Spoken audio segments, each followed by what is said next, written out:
Katja, welcome to the podcast. Thank you. The bulk of your recent work has been on the history of East Germany. Why that subject? What is it about that subject, which obviously has been written about very extensively, which you thought called for a re-examination? Well, I know it has been written about extensively, but surprisingly enough, there isn't really an accessible overall history of East Germany, or certainly there wasn't one before I published mine. So what I was basically trying to do is make this subject accessible to a very wide range of people, to make sure that anybody who wanted to be more knowledgeable about the subject or wanted to find out about it could do so. That's why I wrote it in English as well, so that it's kind of a worldwide thing that can be accessed by people. And I did it through a means, I think, in terms of telling the stories of people who lived in that state, that is also quite novel. So the idea that you can access this really idiosyncratic world through empathy, through the idea that you can kind of understand why people acted in the way that they did. So there was room there, I think, for a new way to approach the subject. And I think the other thing that's quite interesting is that it's now become politically so relevant again.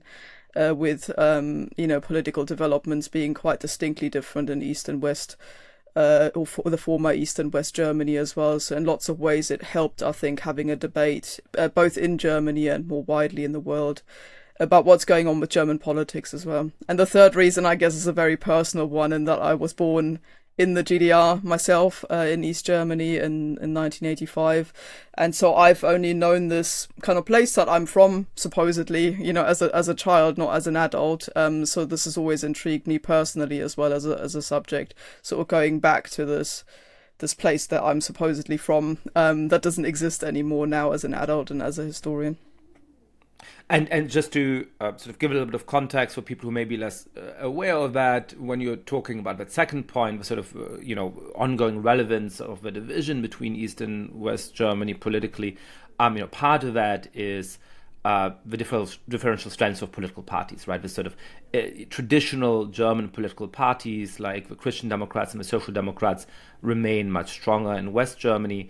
And these newer parties, including the Alternative for Germany on the right, but also other kind of upstart parties like Sarah Wagenknecht's new formation, or the Left Party, which is the kind of inheritor of the East German Communist Party, have much more of a foothold in East Germany. And so there's a very, very clear distinction in voting patterns between those parts of Germany. So let's go back to the foundation of the country. For those who may be not as up on the history of the immediate aftermath of World War II as they might be, how is it that this worker state in East Germany comes to pass? How is it that Germany ends up being divided after 1945? Well, I mean, at its most basic level, it's a direct result of the Second World War, in that the Allies tried to decide what to do with Germany and with Europe, and the only feasible way to run this huge country, at least for a little while, seemed to split it into 4 occupation zones to make sure that each of the victorious Allies would basically just get one part of Germany that they were responsible for, and that they could run. Because in contrast to the First World War, you basically now have an occupied country, not a country that wasn't actually invaded. So Germany couldn't have sort of carried on running itself, and that's why it was split. And then obviously Nazism as an ideology was deemed to be so corrosive, so evil, that you couldn't just hand power even temporarily back to the political elites that were there. So it was split into 4 zones. In the end, the 3 zones that were run by Western countries, so France, Britain and the US, were merged into one entity and became West Germany, whilst the northeastern quadrant, basically that was run by the Soviet Union, became East Germany. And then you had this divide that is effectively reflective of the Cold War emerging after the Second World War. In the book, I go back a little bit further because I think it's important to note that there's a long tradition of German communism and socialism. I mean, Karl Marx, who sort of invented the idea, is a German philosopher and thinker and sociologist. So really, this goes back quite a long way, and some of the socialists involved in building up this new East German state go back on these traditions basically, and now see the chance to fulfill this vision of their of a German socialist state, basically for the first time in Germany as well. But those communist traditions weren't notably stronger in East Germany than they were in West Germany, right? I mean, Karl Marx is from Trier, which is in West Germany. A lot of West Germany was more industrialized than East Germany, for there's obviously strong industrial bastions in East Germany as well. And so, you know, the root cause of the fact that you end up with this communist state in East Germany and not in the other three zones doesn't have anything to do, as I read it, with political choice in East Germany. It's simply a question of where Soviet troops had reached and where Allied troops had reached. And of course, you know, if you put that in comparative perspective to other states in Central and Eastern Europe, you know, all of the places where the Soviet Union is on the ground in 1945, 1946, effectively become communist through, you know, a very concerted, coercive effort run from Moscow between 1945 and 1948, 1949 or so. I mean, Anne Applebaum has written about that in The Iron Curtain, for example. Yeah, no, that's absolutely right. It is a direct result of the Second World War. I mean, there's a bit of haggling and negotiations over places like Thuringia, for example, which was occupied by US allies and then gets given to the Soviets as part of the negotiations as to where exactly the lines should run. But yes, largely it does coincide with just troop movements of the Second World War. There isn't a conscious choice of the northeastern sector of Germany to become sort of socialist or communist. They just don't get given a choice. Neither does the West for that, you know, and in the same reasons, really, in the sense that basically Germans aren't trusted at this point to make political decisions. It's entirely the Allies' decision, basically, what to do with the four zones to start with. And they then pick political leaders according to their own model in which they want to run Germany. Well, but that's somewhat equating, that's somewhat erasing a difference between those different places, no? I mean, there's obviously a well-documented history of, you know, the United States trying to influence democratic elections in Western Europe in that period. When you look at sort of Italy, for example, and some of the CIA activity that tries to favor Democrazia Cristiana, but you have genuinely free elections in which, you know, peoples in the west of Europe can make their own choices, and the communist parties allied with Moscow never won a majority in those elections. In Germany, you know, it is true that for the very first years of the existence of a federal republic, you you know, have significant American influence, but you also then have free and fair elections starting in the country quite quickly. You know, you keep saying this is kind of a result of World War II, which I think slightly erases the agency here of what happened in East Germany. So can you tell us about how the SED, the Sozialistische Einheitspartei Deutschlands, the Socialist Unitary Party of Germany, comes to dominate the East German political landscape, and you know, perhaps answer that question I have about whether that's really parallel to how you end up getting you know, a CDU-run government, a Christian Democrat government run in West Germany, where there's very different kind of mechanisms of coercion involved there. Yeah, absolutely. I wasn't trying to equate them. I was explaining historically how Germany ended up with the two different systems. And in both of these, basically East and West, the Allies decide which parties are allowed to stand for elections. That is the same in the West as in the East. To start with, in the fact that basically Germany hasn't got its sort of sovereignty back at this point. That only happens later on in the 50s and 60s, basically, that Germany gets given its full and complete independence back. That's not saying anything about the people's choice at this point, and I wasn't trying to imply that the East and the West are equally undemocratic at all, just to put that sort of straight. Basically, so what you get is exactly as you say, you end up basically with a multi-party system in the West. The East mirrors that on paper, in that it kind of allows the same or similar political parties, say a CDU, for example, a Christian Democratic Union, exists in the East and the West. But in the East, very quickly, they make it clear that the SED, the Socialist Unity Party, stands above all other parties, and it dictates the course, basically. And you never get sort of free and fair elections at all in the East, in the sense that they put a system in place that East Germans quickly ridiculed as paper folding. So basically, you just get a list of candidates on a piece of paper that you then get to fold and put back in the ballot box, and that's it. And you don't really get a choice or even a chance to say no to that list at all. Whilst in the West, a multi-party system develops. Nonetheless, in the West, they also ban political parties. So you get the only two party bans that ever happened in the 1950s of the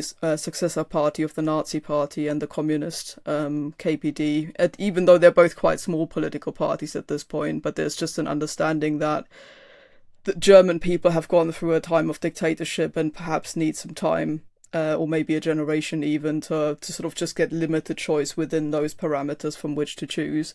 And then it becomes quickly clear that the economic and political success of West Germany, gets people on board very quickly, and those measures perhaps wouldn't have even been necessary. Tell us just technically, because that's something that I think is quite confusing but quite interesting, how this works. So you formally have a Christian Democratic Party in East Germany. You formally have a Social Democratic Party in East Germany, but it's not a multi-party system, and you can't really vote for them in any meaningful way. What does that mean? How do they persist without actually giving people a choice? At a sort of technical level, you go to vote. In 1955, I don't know which exact year there was a pro forma election, 1956, 1957, whatever. What does that look like? How is the system managed? Because that persists all the way through 1989, right? Yeah, so the SPD, the Social Democratic Party, ceases to exist quite early on because they forced them to merge with the KPD, so with the Communist Party, into one left-wing party, and that is the SED, the Socialist Unity Party. So they cease to exist. But the other parties stay, and the idea is basically that they each get a fixed amount of candidates. The other parties get fewer than the SED, and they all appear on one list of candidates. But basically, when you walk into the voting office, or however you want to call it, you get given that list with all the candidates on it. And then all you do, because it doesn't have political parties or any choice on the paper, it's literally just got the list of all the candidates on it. All you do is fold that piece of paper and put it back in the ballot box to say that you agree with the set list of candidates for your particular area where you live. And the only way to register any opposition is to take that piece of paper, take it into the voting booth behind a curtain, which you can technically do, but it's of course quite an intimidating thing to do because you automatically signal to everyone in the room that you're unhappy with this. So the only way to do that is to take the piece of paper into the booth and then cross out every single name on the list neatly in a horizontal line, and then maybe it'll be counted as a kind of vote against that list. So that's why they claim they come up with things like 98% rather than 100% agreement to that list. So that's basically the process, which is why East Germans ridiculed it as so-called paper folding rather than calling it an election or voting. Great, thank you. Okay, so it becomes clear around 1948, 1949 that at least for the time being, these two states are going to be separate. And so East Germany has kind of state building to do, right? I mean, they have to set, obviously, a set of economic policies, but also cultural policies, set up society in a new way. What does that look like? What are the kind of choices that the SED takes early in the existence of East Germany, and what kind of trajectory does that set the country on? Yeah, so I mentioned that a lot of these communists have been sort of buying into the idea, German communists that is, have been buying into the idea of establishing communism on German soil for decades, and it never worked because the German people basically were never really particularly the German people were never really intrigued by the idea of having that. So even when the First World War was being lost, and they thought maybe this could be similar to the Russian Revolution in October 1917, they could have something similar. It just doesn't happen. So when they now get given this basically state to run, they go further than even Stalin would have liked them to, because they think this is our one and only chance to do what we want to do. So they start very typical kind of Soviet style policies like the collectivization of agriculture, where you basically create sort of big farms rather than giving the farmers sort of autonomy over their own lands. You create big collectivized farms, those sorts of things that are actually quite detrimental to the economic development at the time, which is why the Soviets, against their own ideology, say, can you just slow down a little bit. This isn't working. The Soviets want stability in East Germany, and most of all, they want reparations. And they don't really care how that comes about. They just want to make sure that this partial German state functions properly, and it doesn't under these early policies. So there's, even within the German socialists and communists that are running the state and the Soviet Union, there's some disagreement over what this entity is actually supposed to be.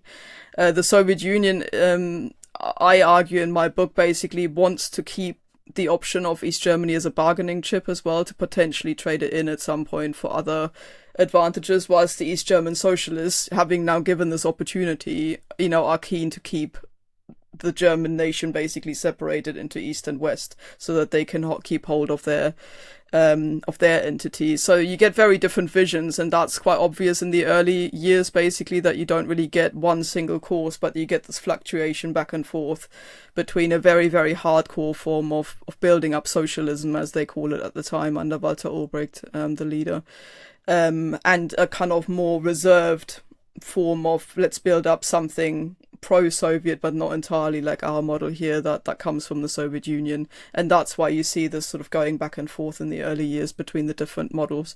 The constitution, for example, to begin with, actually looks almost exactly like the West German one on paper. It's never implemented in the same way, but it's supposed to look very similar, so that you can, in theory, merge the two back together very easily. Or Walter Ulbricht from the beginning wants a different flag from the West, and he's not allowed that. The Soviets basically say, no, you keep just the German tricolor, the black, red and gold. You keep that, even without an emblem on to start with. They just have to have the blank colours, so that, again, this can easily be re-merged if an opportunity arises. That's very interesting. I mean, at some point they keep the tricolor and then put on the hammer and sickle, right? So for most of the existence of West and East Germany, it was the same a ring of rye, a addition. hammer, and a circle. It's deliberately different from the Soviet Union. It doesn't have a red star. It doesn't have the classic hammer and the sickle, but it does have a hammer, a circle, and a ring of rye. Again, deliberately to create a different thing and to create a German thing, basically a German version of socialism. Oh, very interesting, yeah. And I mean, this is obviously part of the history that is very long-standing of communists around the world, being driven by their ideology and thinking that they are acting in coordination with and on behalf of the Soviet Union, and the Soviet Union ultimately being much more interested in short and medium-term Soviet interests than in the international triumph of communism. I mean, there's a sort of interesting, strange echo here of, some of the Spanish, Republicans being betrayed by the Soviet Union in the 1930s. What is the kind of state-sanctioned culture that East Germany pursues in those early years, where, it still is able to attract a lot of East German intellectuals and artists? Bertolt Brecht chooses to go back from the United States to East Germany rather than to West Germany. You have musicians like Hans Eisler. You have the East German anthem, which is actually, I think, quite a beautiful piece of music. With a kind of melancholy tone, and the lyrics "Auferstanden aus Ruinen und der Zukunft zugewandt," raised from the ruins and turned towards the future, but with an acknowledgement of the catastrophe of World War II. Tell us a little bit about that sort of culture of the early East German state.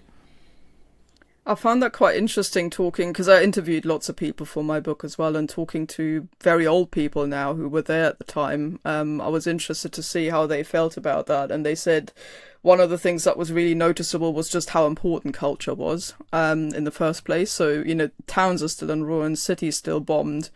Sometimes you don't even have sort of water supply, electricity, food. All of that is still an issue, and already you get the first theaters, concert halls reopening amidst, all this kind of rubble and destruction.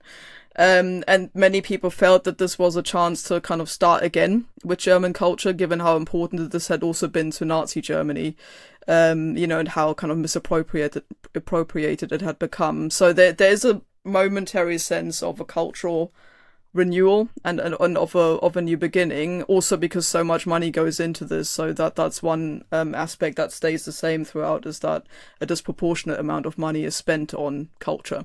and libraries and literature and all sorts of things.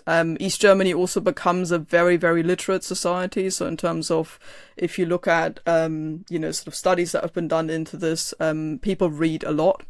Across the board and become very, very literate, which is, I think, one of the things that backfires in the end, is that you basically raise a very confident, well-read society and then expect them to not have a say in things and to just be happy with that. I think that backfires eventually. But you're right, and initially, basically, there's a lot of that attracts a lot of artists and intellectuals as well, because they sort of think, here's a state that sets itself up as a new entity, not as a continuation of what came before. And that's very different in East and West Germany, in that West Germany basically says legally and otherwise they are the successor state of the German incarnations of Germany that have come before, whilst East Germany says they start a new thing, and that's also represented in things like writing a new national anthem from scratch rather than going back to previous traditions. So that's the sort of trajectory of it. But the role model is always the Soviet Union. So they do look at that to start with as the sort of way of doing theatre, of music, of, the sort of cultural traditions that come from there. And that changes over time, as well as kind of East German nationalism, if you want to call it that, becomes more of a thing. And there's investment specifically then later on in East German culture as well. When does that early experimentation start to run out of steam? What I mean by this is when I look at other communist regimes in East Germany as well, there's an obvious history of these regimes being imposed by the force of arms. And again, the closer you go into the details of how Poland turns communist, of how Czechoslovakia turned communist, the more you see the extent to which there is a history of assassinations, of imposition, and so on. But there was also, obviously, in all of these countries, a number of communists who were genuine believers, who did think that what they were trying to do was to build up a better political future, a more just country. And there was a broader consensus in the late 40s and early 50s around central planning. I mean, if you read something like The Open Society and Its Enemies, the famous book by Karl Popper, he's arguing very strongly, as people like Hayek and so on, against what we see as the consensus of smart intellectuals in England at the time, in many European countries at the time, that a planned economy is somehow superior to a market economy. And then when you fast forward a couple of decades, you start to see a political regime that is much more cynical, in which there really aren't any true believers anymore, in which it's just kind of accommodating yourself to the powers that be, and that element of misplaced idealism, but real idealism, no longer exists. When does that start to set in East Germany? I mean, you have as early as 1953, the workers' uprising that leads Bertolt Brecht to write, but not to publish, the famous lines that, if perhaps the party wants to elect its own people, since the actual people don't seem to be very supportive of the party. You have then, obviously, in 1956, the Hungarian reforms and the Soviet quashing of that, 1968, the Prague Spring and the quashing of that. For East Germany, when do you think the sort of moment of some genuine idealism among parts of the people who are trying to build up this regime runs out and is replaced by the kind of sclerotic, bureaucratic cynicism that I think becomes really definitive of these communist regimes throughout Eastern and Central Europe in the 1970s and 1980s? Well, I think it's not quite a linear movement. It tends to, certainly when I was researching this, and I set my book up chronologically deliberately because you can then see this back and forth, basically, seems to come and go in waves, basically, in terms of how the regime responds to the people and how the people respond to the regime.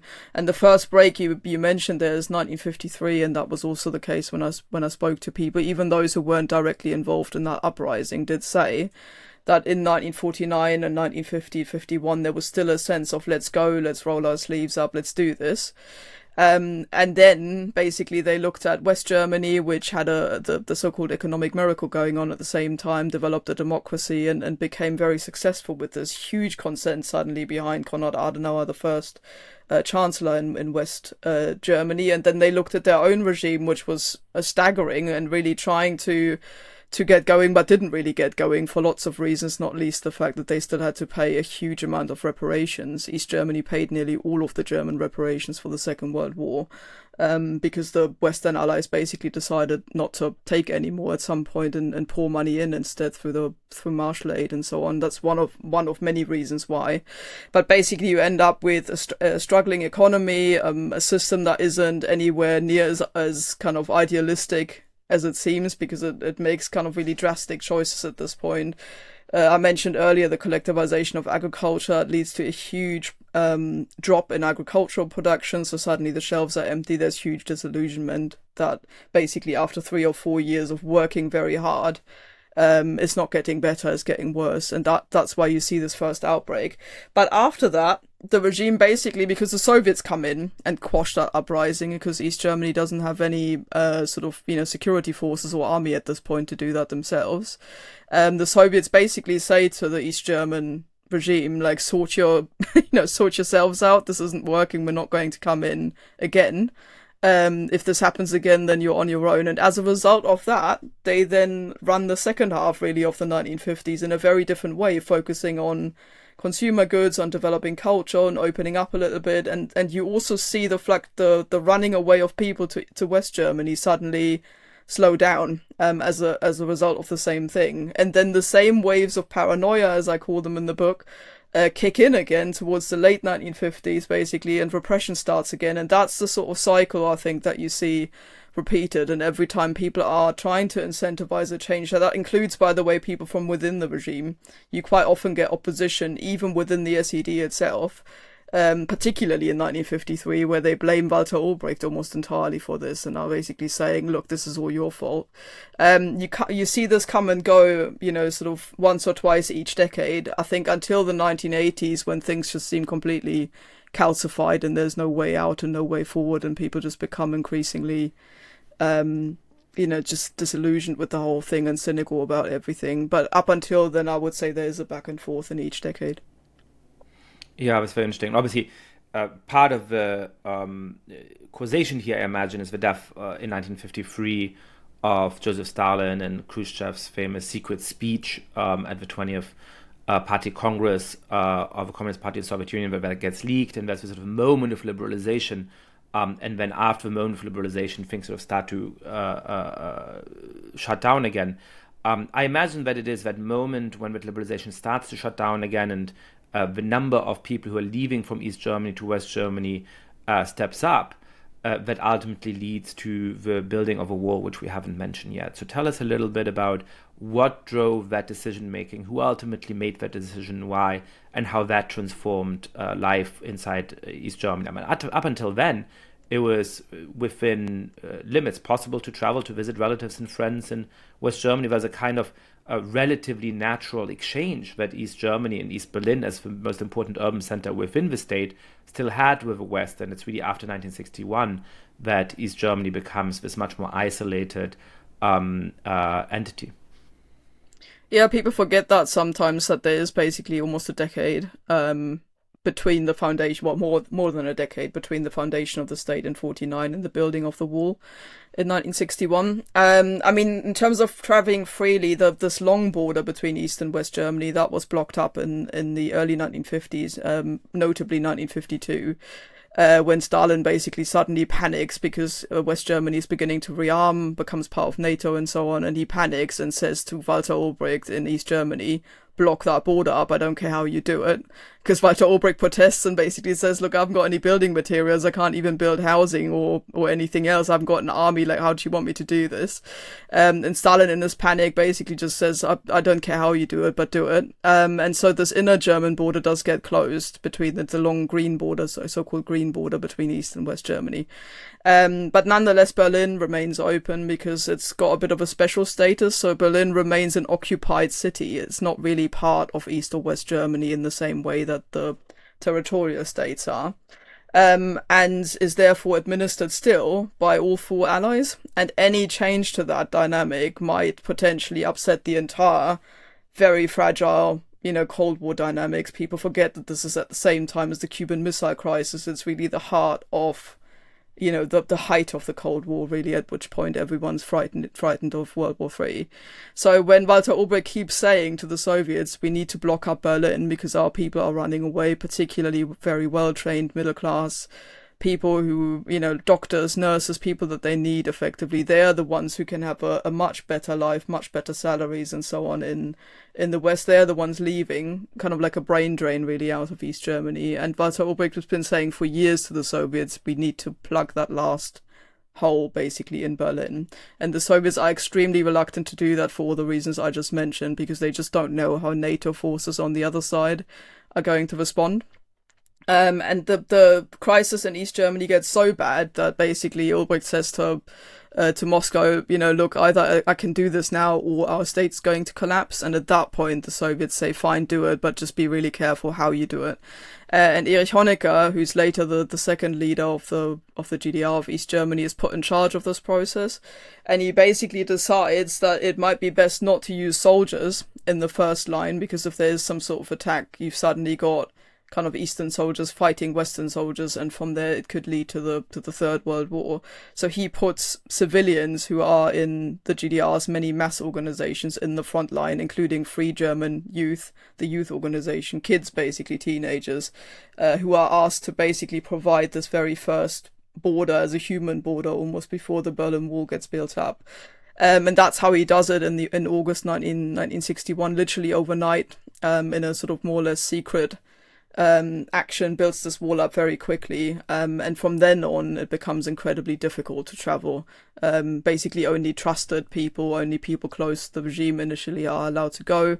Later on they loosen this a little bit, so for example, if you wanted to go to a wedding or a funeral or something in West Germany, that you were often allowed to go, but you had to leave, say, one of your children behind, or your partner, or something basically that would make you come back.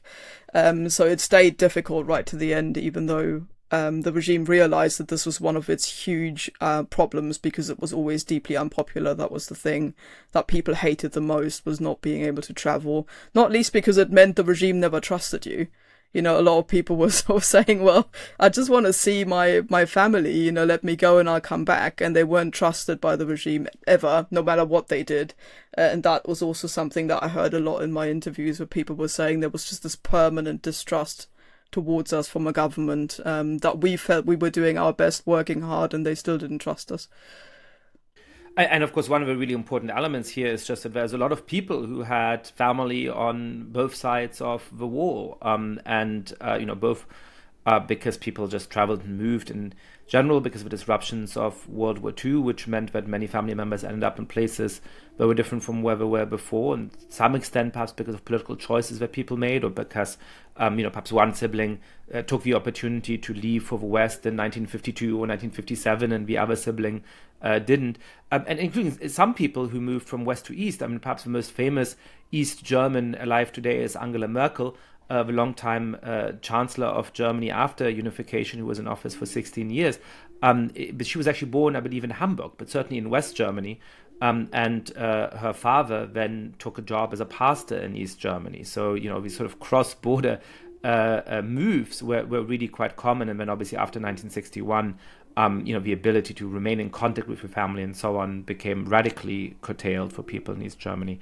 What was the culture like after the wall came down? I have this impression from my family, which was also on the wrong, in quotation mark, side of the Iron Curtain in Poland in the 1950s and 1960s, because they were thrown out of Poland in 1968, that growing up, they always sort of looked down on East Germany a little bit. But they had the sense that even in a place like Poland, which was certainly dictatorial, which was certainly not a free society, they had some access to rock and roll records. They had some access to Hollywood movies that were shown at art house cinemas in Warsaw. They had some sense of communication with the Western world. But, in East Germany, none of that was allowed. But the society was much more repressive, not just than free societies, not just than the West, but even when these other communist countries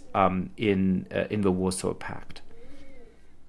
Well, in terms of music and other things, that's not quite the case. I mean, East Germany did have a 40-60 ratio, basically, according to which you were allowed to play Western music. The Amiga LP label even produced, Beatles albums and other things in East Germany. You had, the biggest rock concert ever played by Bruce Springsteen was in East Berlin in the late 80s, basically, where he says in his autobiography he's never ever seen so many people in one place, because the whole kind of, area in East Berlin was just flooded with people. Some estimates go up to sort of 250,000 people attending. So there was access to Western music. It was just sort of, as I say, there was technically a ratio that official radio stations had to stick to.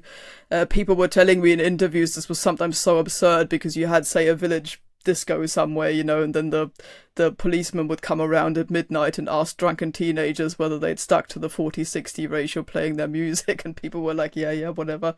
So this is always a thing that people did. But where there is a kernel of truth in that is that Germans being Germans, I think, are much more prone to actually sticking to the rules, whatever they are, than people are in Eastern Europe, where there's a much, much wider culture of sort of living underneath the state and not kind of abiding by the rules. So I believe in Poland there's this konspiracja sort of culture where you do your own thing basically as a community, independent of what the state wants, and people are quite good at forming networks and sort of evading state authority, whilst that doesn't really happen in Germany. So in East Germany you had basically the Stasi and also just in general a system that was very controlling, and Germans being quite sort of law-abiding by their culture, I think were more prone to stick to that. So that I think is true. And particularly from Hungarian people, I hear that a lot, basically, that in Hungary they did have a lot more sort of freedom, in the sense that people just didn't really stick to the rules. Their immediate superiors didn't often expect them to do that either. People kind of just lived their own lives underneath a layer of the state, whilst in Germany I think there's always this kind of feeling that you should do things by the book, and dictatorships don't seem to suspend that. I think that stays the same. Well, and part of it I assume is that the division of Germany just always poses a greater existential threat to East Germany, because there is this literal alternative across the wall, right, where even in the 50s, I'm sure there was many people in Poland and other socialist states who did emigrate to Western Europe or to America, but that would entail learning a new language, probably not having your qualifications recognized easily, really having to set out in a completely new society.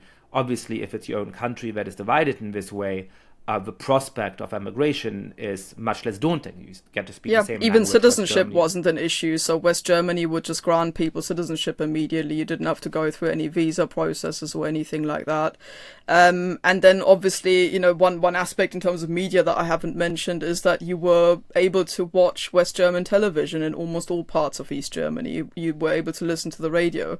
So that was a means of communicating even back to East Germany as well. So if you were a dissident and you were oppressed by the state, one option was that you found a West German media station interested in the story, gave them the story, and they would then amplify it. You could then watch the report again in East Germany, and it would basically spiral out of control like this.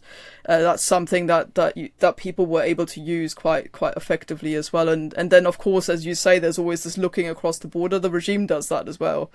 So even the East German socialists are very conscious of, no matter how well they're able to create living conditions that are acceptable, they're never going to match the West German version. So even though East Germany, for instance, had the highest living standards in the communist world, that didn't mean much if East Germans are still looking at West Germany as the comparative state, and they're not looking, there isn't much point in saying to East Germans, well, look, we don't have the rationing problems that you have in Poland, when what East Germans do is look at their West German relatives and asking, why am I not driving a Mercedes?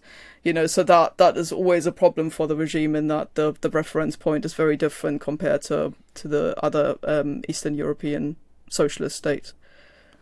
Since you mentioned the sort of West German TV and radio, I want to ask you about a really interesting political science paper by Jens Heinmüller and I believe some co-authors. He exploits a sort of strange quirk of East German geography, which is that for the most part, people across East Germany were able to listen to Western German radio and television, which was transmitted through airwaves. They would have antennas to receive them. But there's a famous Tal der Ahnungslosen, the Valley of the Clueless, which was a valley, and so it was harder for West German radio and television stations to ensure that people there would be able to get those airwaves, and so they didn't have access to West German TV. Now, you might expect that this would make people in that geographic area more loyal to the East German state, because they wouldn't get that West German propaganda, the things that praise West Germany and so on. And what Heinmüller and his co-authors argue is, using very sophisticated techniques, looking at differences between villages that are otherwise similar, which are quite close to each other and so on, is that actually the opposite was true. That it turns out that the residents of the Valley of the Clueless were more loyal to East Germany, were less loyal to East Germany. No, which way around? Let me do this again. It turns out that people who were able to access West German TV actually became more loyal to East Germany, because everybody knew that West Germany was much richer. Everybody knew the failings of their own society. But if you had access to West German TV, you also saw German television news about how political parties were fighting each other, and you saw reports about crime and all kinds of social problems, and you trusted those because you knew they weren't sort of East German propaganda telling you that West Germany is terrible. You saw it from West Germany's own sources, and so that actually, ironically, having access to West German TV might have been one of the stabilizing factors for the East German state. Tell us about that role of access to West German media. Presumably it was illegal to consume it at some level, but to what extent was it tolerated? It was, I believe, very, very ubiquitous. I believe most East Germans did access West German TV on a very regular basis. What role do you think that played in the East German state? Yeah, I mean, I would say the best way to describe it is that they tacitly accepted it because they couldn't do much about it, the regime, I mean. So quite often, the Stasi would use that against people. They would say, so-and-so watches a lot of West German television. That did make you suspicious. Some people told me that their bins were searched for, sort of TV guides, that would indicate that you're watching West German television. But it was such a widespread thing, as you say, almost everybody did it, that the regime just had to take that on board and acknowledge the fact that that's just happening, whether they want it or not. And so really, for instance, one way in which you can see that is the fact that they scheduled their own television programs accordingly. So when there was something on, so for example, there's a famous German crime series called Tatort, which is on a Sunday night, which lots of people watch. They just knew there wasn't someday much. I have to do a whole podcast episode about why German TV is so bad and why Germans are so obsessed with this terribly scripted television show whose level is about like CSI Miami or something. Yeah, which is also popular, right? Maybe that's the answer. But yeah, so there was stuff that they knew everybody was going to watch, whether they liked it or not. So there wasn't much point scheduling anything that you wanted people in East Germany to watch on at the same time, because they just knew they wouldn't be able to compete with that. But at the same time, it also had the effect that the East German regime put a lot of money and effort into its own program because it was directly competing. In the same way that Berlin has got two amazing zoos, one in the East and one in the West, because they were competing with one another. In the same way that it's got two amazing universities, there was also now a Cold War clash of TV programs. So for instance, they had this show called Ein Kessel Buntes, like a pot of color, I guess. Which was like a variety show where they had Western musicians on. So this had people or bands like Smokey, ABBA, on the television, which was hugely expensive given that the state had struggled with currency and things. But they were trying to offer, enough basically in return, because they knew they were competing with quite expensive and sort of highly produced West German television as well. So it's a mix between the two, and most people that I spoke to said that they watched both, but they also did watch a lot of West German television as well. Tell us a little bit about the kind of popular culture of the state. I mean, one of the sort of themes of your book is that you feel that East Germany is caricatured as being completely grey, as just being authoritarian and so on. How do we balance a sort of appreciation of 40 years of culture in a state with many millions of people trying to create art, trying to lead their lives, trying to do something meaningful in their communities, with the repression and with the word that we haven't yet mentioned, which is the Stasi, with the extremely strong presence of the secret police and the kind of mistrust that it bred, that not just some agent of a state might go and rummage through your bin, but the person claiming to be your best friend might, and in many cases did, report on your activities to a state that had the power to lock you up. Yeah, I mean, this is one of the problems I had with this, and also with the reception of my book in Germany, which was hugely controversial precisely for that reason, is that I don't think that these are competing narratives. I think they're all part of the same picture, often within the same person's life story, that they basically tell you on the one hand side they had a life, and not just a private life. I wouldn't even say that distinction is entirely between people's everyday lives and politics, but quite often even those two things merge. So the same person might tell you a story of oppression, but also a story of happiness, and both of these things happened in their lives, and they existed side by side.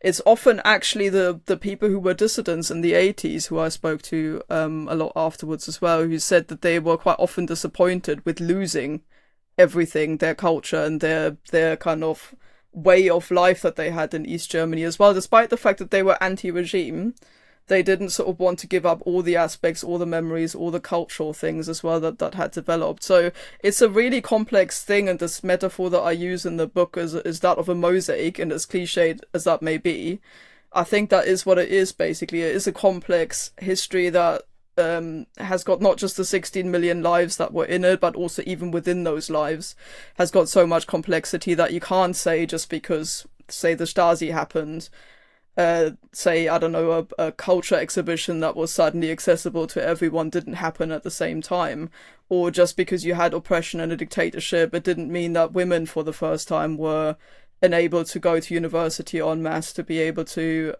lead their own lives outside of the home, that kind of thing. So basically it's a really complex picture, and I've tried to put some of that complexity in the book without saying that these stories contradict each other or one can't be true because the other one is. So I have two instincts about that, right? One is that I agree with you that people lead meaningful lives and are able to do things of value in deeply unjust regimes. There are many people who led meaningful and perhaps happy lives in Franco's Spain or in the Soviet Union itself, and I'm sure even in an even worse dictatorship like North Korea, people do their best and struggle to have stable marriages and to have friendships and to raise children and to find meaning in their lives. So I certainly agree that that is an element of the story of East Germany, which is a part of that. I guess it's not obvious to me that that is unique about East Germany, but perhaps it doesn't have to be, right? The other thought I have, where perhaps I'm a little bit more skeptical, is to sort of ascribe some of the broader cultural and economic changes that happened just about everywhere in the second half of the 20th century to a kind of achievement of the East German regime. So it's true, for example, that art perhaps becomes a lot more accessible than it was in the early 20th century. But so it does in West Germany, so it does in most societies where just the level of education goes up, people's income goes up, and so it becomes much easier to access that, right? You talked specifically about women participating in universities en masse for the first time. That happens in West Germany and all of these other societies as well. Not in the same way at all. Sorry, but just especially with West Germany, today still Germany's education system is one of socially the most skewed education systems in the world. In the last international PISA study, it came out amongst the lower ranks in terms of how easy it actually is for somebody from a lower social background to rise through the ranks. And again, this is complicated in East Germany because they were so focused on getting working class people into university that they often pushed middle class people out that deserved those places just as much in terms of their academic achievements or in terms of their, ability. And they basically just said you don't fit in socially or you don't fit in politically because your father is a dissident or you're involved in the church. So that's an unfairness, but at the same time, they did manage to get a much broader basically social basis, both in the academic ranks, but also in the army. And so these aspects I wouldn't take away from. I know they go in the same direction in the West, but take women in the workplace. By the end of the GDR, you've got over 90% of women working full time. In the West, it's a third, and most of them work part time. And there's still an understanding that women, ideally, you have one breadwinner and one person staying at home. That's still the ideal family model, which is why you've got splitting of taxes, for example, that way in West Germany. Under the conservative CDU party, that was the ideal. And again, I'm not saying one is better than the other, but you do get very distinctive and separate pathways there to how to lead a society where East Germany is distinct as compared to West Germany. So I accept that when you talk about, for example, women's participation in the workforce, I think there is a distinction. But when it comes to social mobility, I think that's a little bit less clear in the data. And part, as you're saying, that is because there is also significant segments of the East German population that are discriminated against. I think more broadly, there's a question where you get a real moment of social mobility. As societies industrialize and become much more affluent. And so in the 1950s, 1960s, 1970s, you have strong social mobility across the West and in many socialist societies as well. I mean, when you think of some of the kind of famous politicians in the West, whether it's Bill Clinton, who grew up famously in Hope, Arkansas in very poor circumstances, Gerhard Schröder in West Germany, who is the mother of the son, I believe, of a single mother who's a cleaning lady. You get those kind of stories of social mobility. And then in part because you have a much, much bigger middle class, and I think for various reasons, social mobility then becomes less likely later on. You get a sort of decline in social mobility in the 90s and 2000s and so on. But I don't know sort of to what extent that is a unique East German story. Perhaps we can situate this a little bit more broadly in this kind of German debate about nostalgie. You have movies like Goodbye Lenin that come out that kind of indulge in a little bit of that, and you have a sort of broader debate. How do you see that, right? I mean, there's an obvious way in which people are nostalgic for the food, the cultural products and so on of their youth. There's something I think very natural about that. And again, there's a kind of question about whether that then soft pedals some of the injustices of the regime. How can we, acknowledge the natural nostalgia that people might have for, a particular chocolate they ate when they were 10 years old, or a particular TV show that they grew up watching, with sort of due recognition of the fundamentally unjust character of that regime? Yeah, I think it is a really tricky balance to strike, because for too long in Germany, because there was a fear that sort of the association of those products with the state or with kind of private lives and the state basically would lead to a whitewashing or kind of rose-tinted view of it. And so anything like that was treated with complete suspicion. So to give one extreme example, a German supermarket chain, Rewe, which is the second largest supermarket chain in Germany, brought back kind of East German themed soups. So you could buy like soup cans of NVA Suppe, which is the soup that the East German army made in its field kitchens, which is just like a pea soup, but because it was made in a field kitchen, it had a really distinct sort of taste to it, sort of like a thick stew. And that, for instance, people are quite nostalgic about, because they'd usually rock up at, kind of festivities or your town's, I don't know, 750th anniversary. They'd usually be there and provide the sort of, food, so people associate it with that. So when they brought this back, including kind of extremely nostalgic labeling a few years ago, the official organization that looks after the GDR legacy, the Stiftung Aufarbeitung, complained about this directly to the supermarket and said, you need to take these out of the shelves, because this is a glorification of dictatorship. And that's, I think, a point where people respond quite, with a lot of emotion, to say, this is part of my youth. If I want to have that taste again, it doesn't mean that I want dictatorship, or, it's the same level of mistrust, effectively, or people feel that way, where they say, just trust me. All I want to do here is indulge in a little bit of my youth memories. That doesn't mean I sit there and say, oh, I wish we had the Berlin Wall back, or the Stasi, or whatever. Basically, people need to be able to remember their own lives. And Angela Merkel, interestingly, describes that quite powerfully in her last big speech in office in 2021, which is what I start the book with as well, where she basically says, I'm not just talking as the Chancellor here, but as one of 16 million East Germans, when I say our experiences, both positive and negative, must count for something. We can't just all pretend that our lives started in 1990.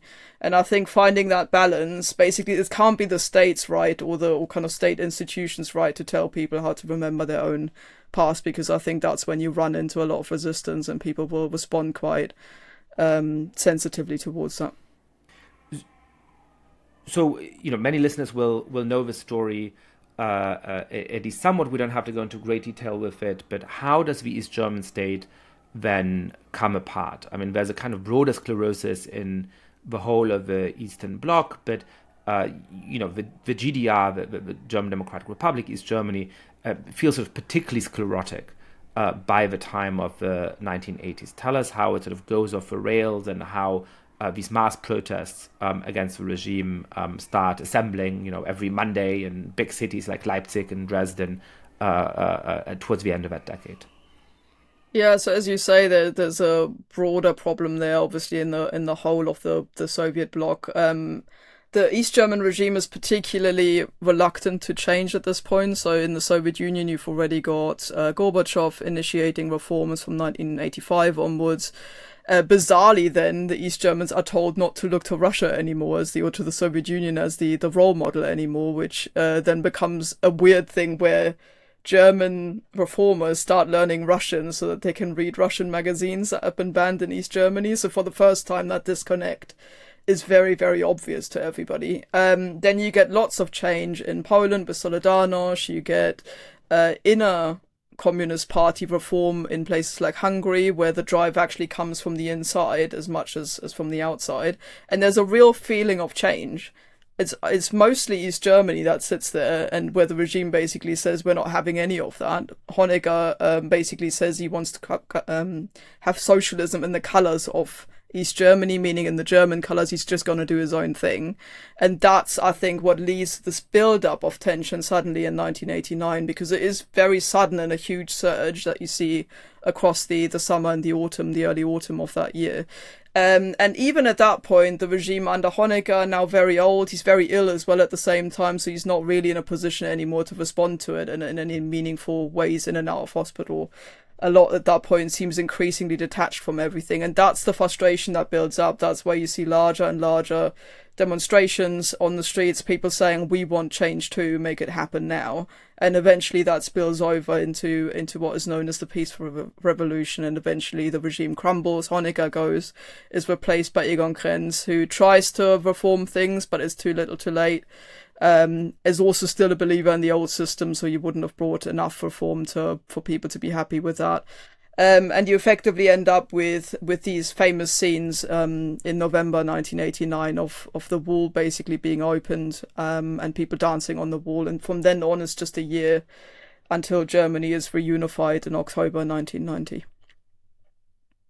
And it's sort of striking, by the way, that, effectively just two people lead East Germany through all of its history. I mean, right at the end, there's kind of a couple of transitional figures, but effectively it really just is Walter Ulbricht and Erich Honecker who lead the state for all of this time. And there's this kind of way in which, in the Soviet Union itself as well, in the early and mid-1980s, but particularly in East Germany, the kind of scleroticism of the regime is symbolized by just the sort of age and illness and decrepitude of the leaders of the regime. Yeah, that's a huge problem, I think, in East Germany in particular, because, you know, you do have now a young generation coming through that has grown up in peace.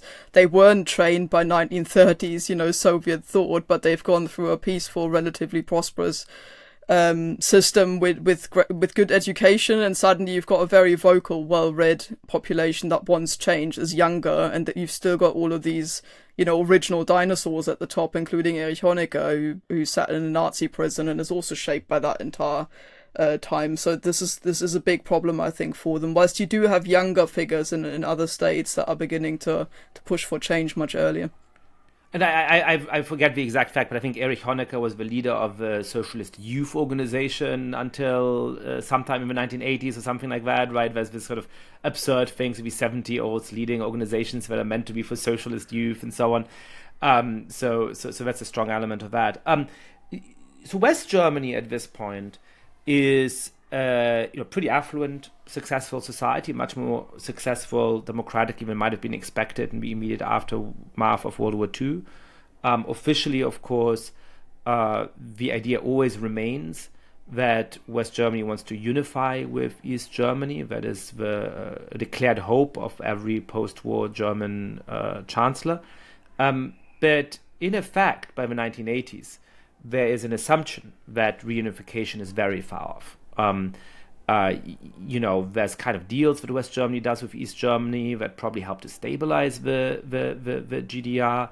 I believe, this is a long time ago that I heard this, and I may be getting this wrong, you'll correct me if I'm getting this wrong, but Die Welt, which is a conservative German newspaper which always refused to acknowledge the legitimacy of the East German regime, which would always put DDR, GDR in quotation marks to designate that it doesn't really accept its legitimacy, drops the quotation marks sometime in 1989, briefly before the fall of the wall. So there seems to be a kind of accommodation that, this is status quo we don't like, but it's going to last forever. And then very, very quickly, the Berlin Wall falls, and it becomes obvious that there's room for possible reunification. And so you have a sudden debate about, well, what do we actually do? And the leader of the Social Democrats in West Germany at that time actually thinks that perhaps we should be very slow with reunification. It's not obvious that we should really do reunification at all.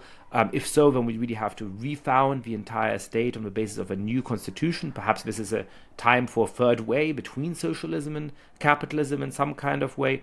And there's another faction which says no, it's the West German state that really is legitimate, and we're effectively going to subsume the East German state into the West German state. And that obviously is the side of the debate that wins out. Tell us a little bit about sort of how that debate played out and what its consequences ended up being for the relationship between the so-called new Länder, the so-called new states that were subsumed into the Federal Republic of Germany, and the old states of West Germany. Well, there was supposed to be, according to the constitution, there was supposed to be a new constitution, effectively, when Germany gets reunified. That was written into the West German constitution, that it was temporary up until such point as reunification happens, and then the German people should basically give itself a new constitution.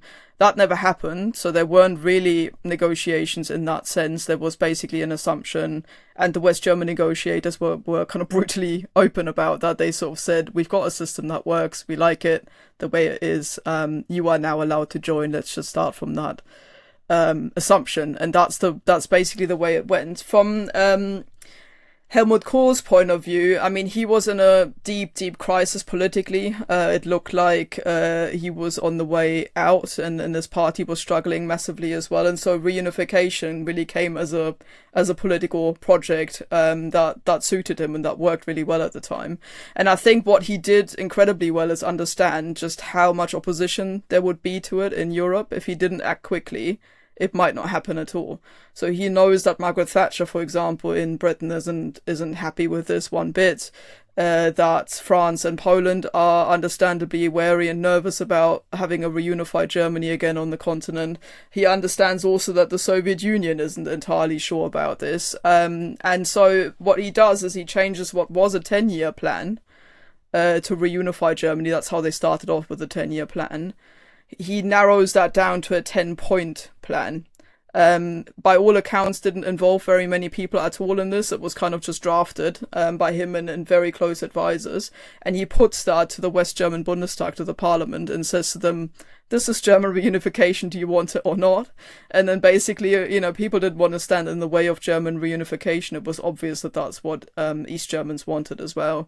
The first election in 1990 goes overwhelmingly, in East Germany, goes overwhelmingly towards parties that argue for quick reunification, and notably not the SPD, with its slower and more cautious plan.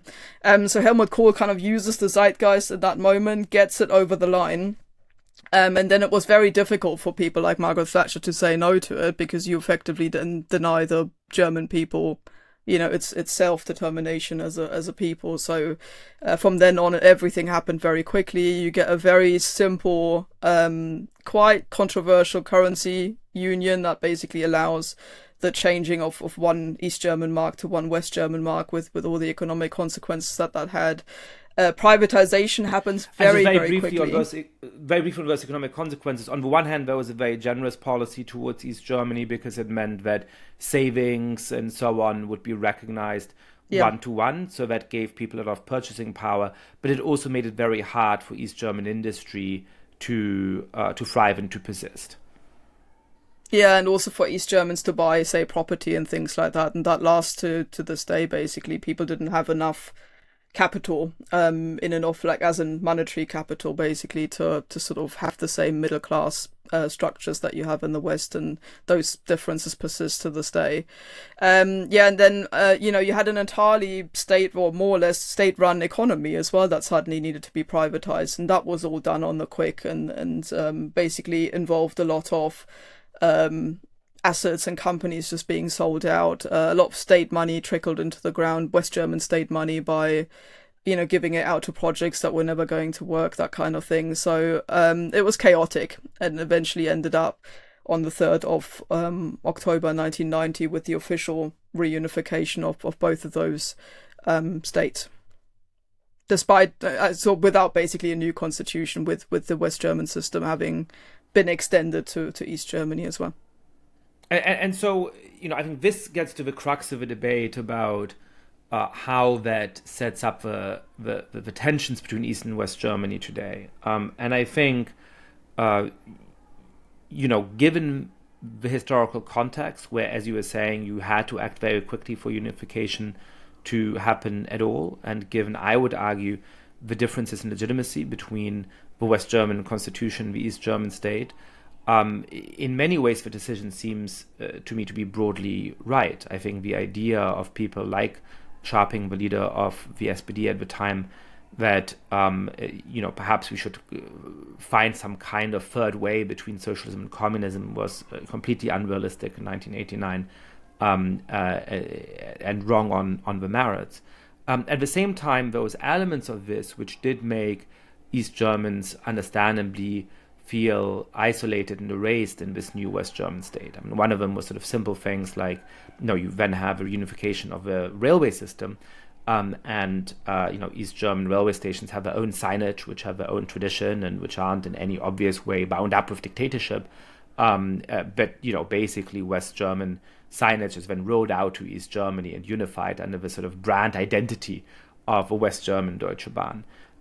You have a very interesting phenomenon by which most of the prime ministers of East German states in the 1990s end up being these kind of West German politicians who just sort of like go and pick an East German state and run that East German state. So even at the political level, you have this kind of sense of, being ruled by West Germans.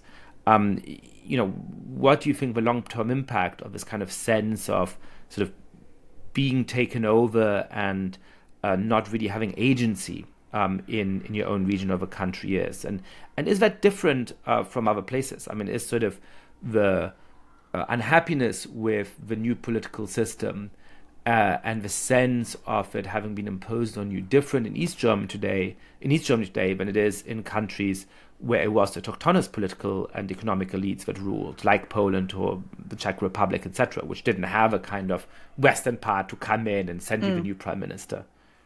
Yeah, I think it's an interesting question. I think it's not so much the things you said about signage and things. Yes, they were visible signs, obviously, that things were being adapted to the West German system. But I think more broadly, the problem that a lot of East Germans seem to have is that they felt looked down upon, they felt belittled, they felt ridiculed, and not taken seriously, basically. So, anything that you said, if you went to West Germany and you worked with West German colleagues as an East German, you would always be the Aussie, you'd always be looked down upon, ridiculed, that kind of thing. Those are the stories that you hear a lot. People say that they had to get rid of their local accents, their regional accents, when they went somewhere else. It was perfectly fine to speak with a Bavarian accent when you go to Berlin, but it's not okay to go with the Saxony accent to Hamburg or something, because you'd basically be sort of ridiculed for it. It's those kinds of things that really riled people. To be fair, I think people in Hamburg don't particularly like the Bavarian accent either, but I'll let it go. No, but you won't be sort of looked down upon or ridiculed as a result. They may not like you, but it's not a feeling that they're inferior to you, and that's basically something that a lot of East Germans say they felt like, basically, at the end of the day. And then in very real terms, as you say, there's the signage and the currency and all of that stuff, but in very real terms, also in terms of ownership of things. You mentioned it briefly about politics, but this also applies to every other institution. You had media. When I do interviews in local German newspapers in the East, they're almost always with West German journalists. It's totally bizarre that you're somewhere in the middle of like rural Brandenburg and there's a West German journalist interviewing you about East German issues, and I'm not saying you have to have people that are always exactly from the region, but it seems odd to me that a distinctly regional paper or institution, even at that level, you had basically West Germans taken over. When I went to university in Jena, which is in Thuringia, I had only one professor, and this is early 2000s, only one professor there who was actually from the East. The rest had all been culled and swapped over. Again, because, academia is a very contested field, suddenly there were all of these institutions that were up for the taking, and that happened. Or take Leipzig as an example of a city that has done really well, but over 90% of property in Leipzig is owned by West Germans. And those are things where people just feel like they haven't got any stake in the area that they live in. They don't get control over things, and that, I think, is the biggest issue over time in terms of the way that was managed. It's the triumphalism, the arrogance that people felt averse to, and that's, I think, what changed the jubilance of the early 1990s very quickly into disaffection. And that's without having talked about mass unemployment and those sorts of issues that were problematic as well. There isn't an obvious answer as to how things could have been done differently, because I think that is part of the zeitgeist of the time, was that the Cold War had been won by the West, and you can't specifically, I think, blame West Germans when that was what the entire Western world kind of did to the Soviet Union and Russia in particular as well, but also to the rest of Eastern Europe. But I think some of the disgruntlement certainly came out of that. Yeah, that's the kind of strange paradox of where East Germany is at today culturally and politically, right? Where on the one hand, the promises of 1989, 1990 were ultimately capped. Helmut Kohl used to talk about blühende Landschaften, about how all of these landscapes in East Germany would flower. And in some ways that is straightforwardly true. You mentioned Leipzig. I was very struck to see a video of Leipzig taken in 1990, in which, not just a lot of the city is these famous kind of Plattenbauten, these famous sort of socialist housing blocks that were very unappealing, but you look at the historical center, which had always been beautiful, and much of it was still in ruins. I mean, you had every third or fourth house just crumbling or never rebuilt after World War II, or in terrible states of disrepair. And I gave a talk in Leipzig a little while ago, a year and a half or so ago, and it's now just a beautiful city that has been beautifully remade. So you see that it's now a very affluent place when in 1989, 1990, it really was physically a crumbling place. I looked up some GDP figures, and the differential between East German and West German GDP in 1989 was over 200%, right? West Germany was well over twice as rich as East Germany. Today it's down to about 20%, which is a significant difference. And of course, it's not pleasant to be in a comparatively poorer region within the same country. But that is a remarkable closing of the economic gap from a part of a world that's reasonably poor by international standards, 1989, and is now a tiny little bit less affluent than the more affluent regions of one of the most affluent countries in the history of the world. So you see this sort of, in some sense, it's a great success, and you could say that what you're talking about is these transition costs, right? But on the other hand, I think there is this kind of more permanent sense of dispossession, culturally and perhaps in some material terms as well. So tell us, how that's playing out politically, how that helps to explain in your mind the rise of parties like the AfD, the deep distrust for more traditional German political parties like the Social Democrats and the Christian Democrats, that are sort of to some extent holding their own in West Germany, but increasingly struggling for relevance in East Germany. And do you feel like that gap is getting better? Do you feel like in 50 or 100 years we will think of that as a strange Überbleibsel, a strange kind of temporary result of this 40, 50-year history of division and deviation until the country is reunified? Or is this now a permanent feature of the German landscape that will continue to shape the country's politics and its culture indefinitely? There's a lot there. I'll try not to talk about it for too long. So I think in terms of the parties, that is interesting because there was so much enthusiasm, particularly for Helmut Kohl and the CDU in the early 1990s.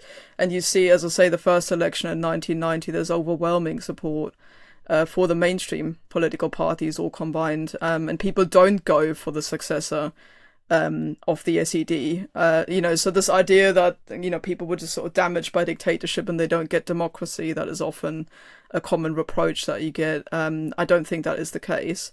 What I do think, though, is that the experience that East Germans then had with the two mainstream parties is very different from West Germany, in the sense that you had Helmut Kohl's CDU being associated with the 1990s, which were a time of very high unemployment, of social disruption. Even people who weren't unemployed, had to change their jobs, often had very disruptive experiences. That's basically the experience to start with that people had with the CDU. And then later on, it's the CDU of Angela Merkel, which markedly shifted to the political left, further to the left than the old CDU was.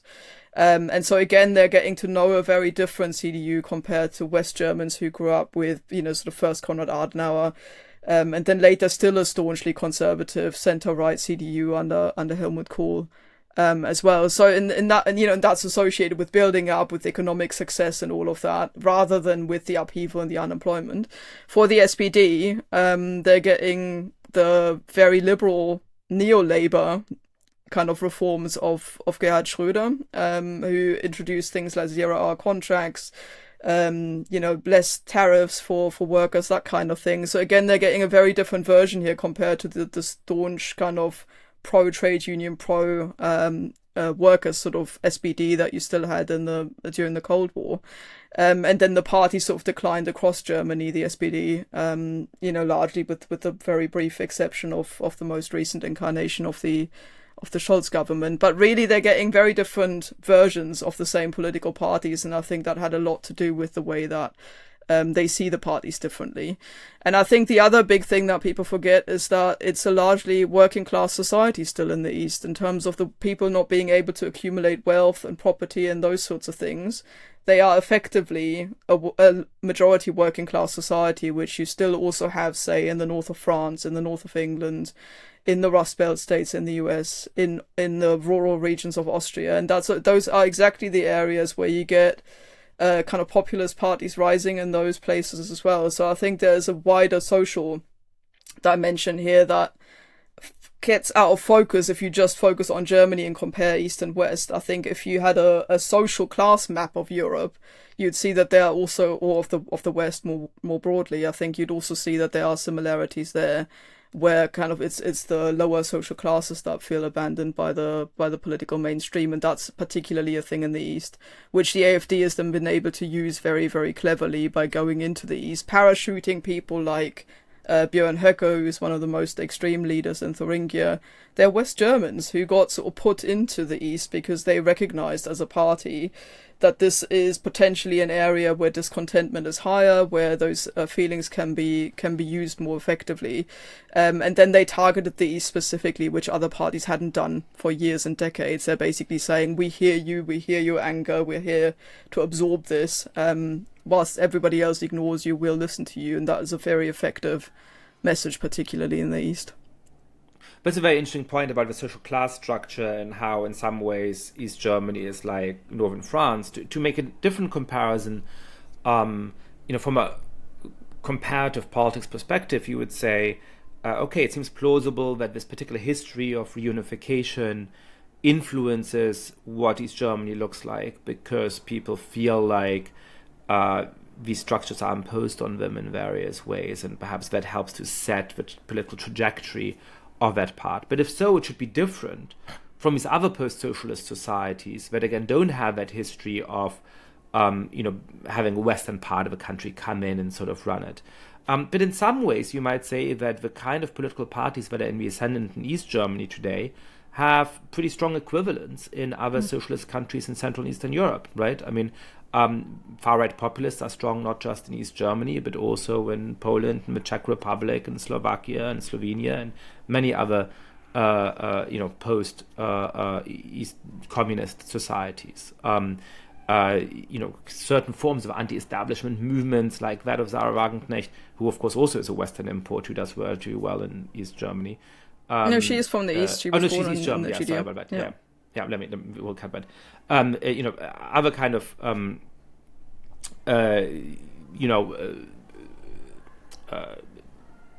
upstart parties or upstart movements that are anti-establishment in various ways, like that of Sarah Wagenknecht, also have equivalents in those different places. So I guess, should we de-emphasize that particular story of reunification and explaining East Germany, which I think is sort of a dominant mode of understanding it when people look at it, certainly within Germany today, if we recognize that those other countries that don't have that specific story of reunification actually end up with somewhat similar or parallel political structures?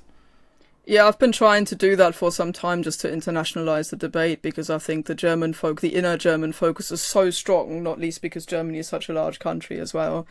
It's very difficult to do. I get really frustrated when I go to Germany talking about this, and you try and take this back a step and you say, let's look at Poland, let's look at Hungary, let's look at Czechoslovakia, and then so on, and let's look at what happened in those regions. And people just always go back to the East-West comparison within Germany because it's so seductive to go back to it.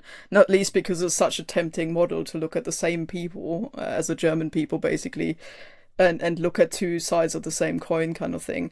Ivan Krastev, the Bulgarian political